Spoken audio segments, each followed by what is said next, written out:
With a few possible exceptions, there's nothing Canadians love to complain about more than cell phone bills. Well, this week they can take their beefs right to the source. Today, the Crtc started hearings over the wireless code. It's supposed to make cell phone service more consumer-friendly and protect consumers from shockingly large bills. But as Aaron Saltzman reports, the code still has some holes. Last summer, Jesse Jansen lost his phone while staying at a hotel in Chicago. Whoever found it cracked the password and used 8 gigabytes of roaming data. I got my regular monthly bill instead of my regular $67 bill.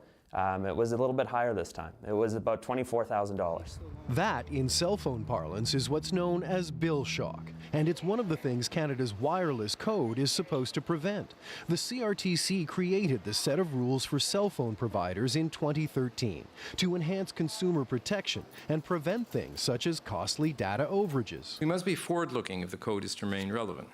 So we are listening. This week, the CRTC is holding a public hearing looking into the effectiveness of the code. Many consumer advocates like the code, but say it needs to be updated. Certain wireless service providers have actively or passively, knowingly or unknowingly, avoided or violated or attempted to change clear wireless code requirements and have not largely been stopped. That's partly because there are gaps in the rules. For instance, the code says cell phone companies are supposed to cut off users if they hit $100 in roaming overage charges. To continue, users have to consent to pay more. But to obtain that consent, many companies simply send a text to the phone.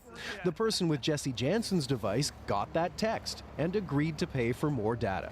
This idea that whoever's holding the phone can type yes with no verification whatsoever who you are is absolutely unbelievable. Jansen eventually got his provider to lower his bill to $1,200, an amount he feels is still too high.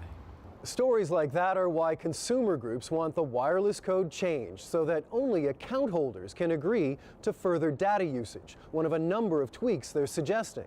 The big cell phone companies say they think the wireless code is fine, just the way it is. Aaron Saltzman, CBC News, Toronto. We're just